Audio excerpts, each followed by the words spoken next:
Assalamualaikum warahmatullahi wabarakatuh. Halo Sobat Wiki, ketemu lagi dengan kita di program Top 5 News on the Week dengan saya Melia dan saya Restu. Nah, kita akan membacakan beberapa berita terpopuler minggu ini. Nah, berita pertama ada berita penusukan terhadap Syekh Ali Jaber. Ya, Syekh Ali Jaber ini ditusuk oleh seorang pemuda berinisial AA di sebuah acara pengajian di Bandar Lampung. Sebelumnya, Syekh Ali Jaber menyangka jika pria yang berinisial AA ini akan meminjamkan ponselnya untuk dirinya berfoto dengan santri yang sedang ada di sebelahnya, begitu ya? Ya, mari kita simak fakta-faktanya berikut ini. Berikut deretan fakta 5 hal penting terkait pelaku penusukan Syekh Ali Jaber. Pelaku diindikasi bukan orang gila.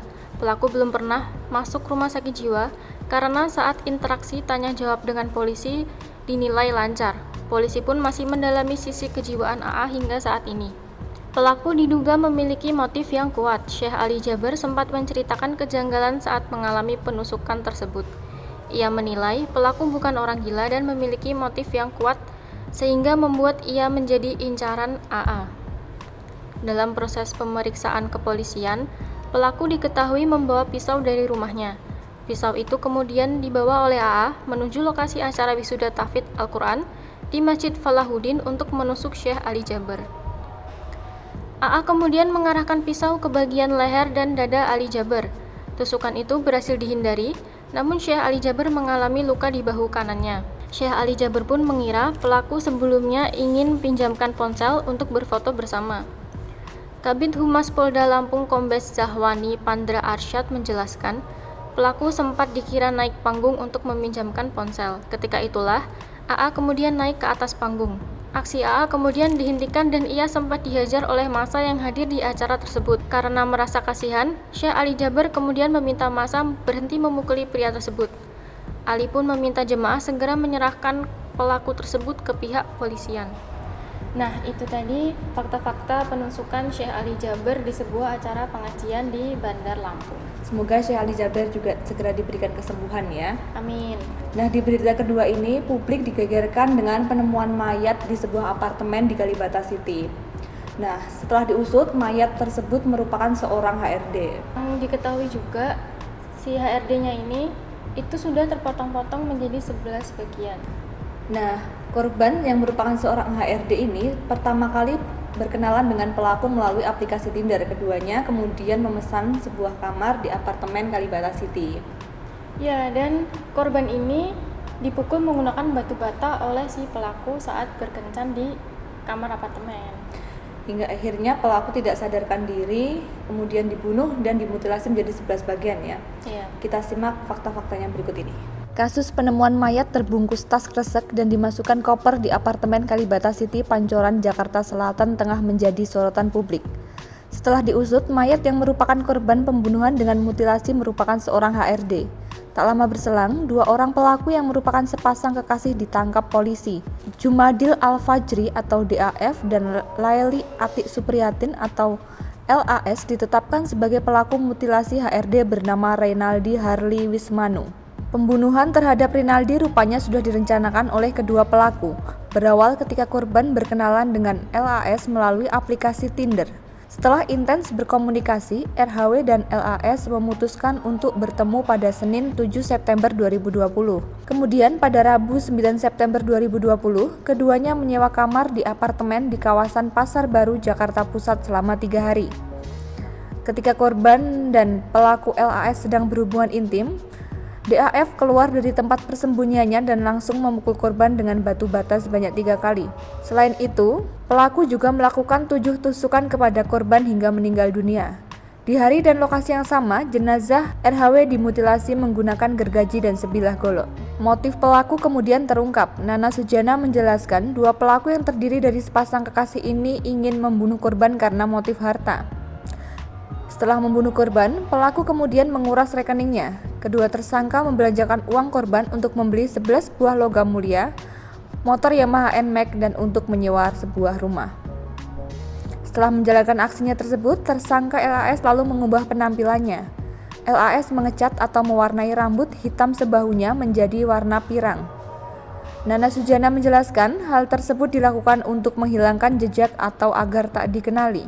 Kedua pelaku pembunuhan terhadap HRD ini ditangkap di perumahan Permata Cimanggis Klaster Jamrut, Cimapen, Tapos, Kota Depok pada Rabu 16 September 2020 sore. Lurah Cimpaon, Hidayat menuturkan menurut informasi yang ia terima, diketahui bahwa kedua orang itu menyiapkan lubang di dalam rumah yang diduga akan digunakan untuk mengubur korbannya. Nah, itulah beberapa fakta terkait pembunuhan seorang HRD di apartemen Kalibata City. Ya, dan berita ketiga kita ada penemuan jenazah polisi yang tergeletak di pinggir jalan. Nah, sebelumnya publik sempat mengira jika korban yang sedang berada di pinggir jalan ini adalah korban begal ya. Ya, namun penyelidikan yang terakhir ini menyebutkan jika polisi tersebut ditabrak oleh seorang anggota TNI. Untuk lebih lanjutnya kita simak berita yang berikut ini. Jasad seorang polisi ditemukan di Jalan Sapi Perah, Kelurahan Pondok Ranggon, Kecamatan Cipayung, Jakarta Timur pada Kamis 17 September 2020 pagi. Wakapolres Metro Jakarta Timur AKBP Stephen Tambuntuan mengatakan peristiwa tewasnya polisi berinisial ABW tersebut diketahui sekitar pukul 5 pagi. Pada saat ditemukan, korban tergeletak di pinggir jalan dengan kondisi yang mengenaskan. Tubuh korban bersimbah darah sehingga warga menduga ABW merupakan korban begal, namun hal itu belum dapat dipastikan oleh aparat berwajib. Untuk itu pihaknya masih menunggu pemeriksaan tim forensik terkait penyebab kematian ABW. Stephen tidak merinci apakah ada barang berharga milik korban yang hilang pada saat ditemukan. Hingga Kamis siang ini, aparat kepolisian masih berusaha mengumpulkan saksi-saksi dan melakukan olah TKP. Nah, itu tadi berita tentang jenazah polisi yang ditemukan di pinggir jalan di Pondok Ranggon. Nah, kita beralih ke berita yang keempat, yakni berita tentang Dinar Candy. Nah, Dinar Candy ini kemarin membuat lelang celana dalam bekasnya melalui akun Instagram pribadinya. Nah, yang mengejutkan ini, belum ada 24 jam itu celana dalam milik Dinar Candy sudah ditawar seharga 50 juta. Nah, melalui akun Instagramnya pula, Dinar Candy mengunggah foto bukti pembayaran celana dalam bekasnya yang sekarang menjadi milik orang lain. Untuk lebih lengkapnya, kita simak berita yang berikut ini. DJ Dinar Candy diketahui menjual celana dalam bekasnya di tengah pandemi COVID-19. Ini dilakukan lantaran dirinya mengaku tak mendapat penghasilan selama 7 bulan belakangan. Siapa sangka, belum ada 24 jam ditawarkan, lelang celana dalam bekas Dinar Candy ternyata sudah berhasil terjual. Tak main-main, sang pembeli ternyata benar-benar membeli celana dalam sang DJ dengan harga fantastis, yakni 50 juta rupiah. Awalnya, artis 27 tahun ini mengira sosok pria pembeli celana dalamnya ini hanya tipu-tipu. Namun betapa terkejutnya Dinar Candy saat sang pembeli benar-benar mengirimkan bukti pembayaran sebesar 50 juta rupiah untuk membeli barang pribadinya tersebut. Pemilik nama asli Dinar Miswari itu menyebutkan aksi jualan celana dalam bekas pakaiannya bukan main-main.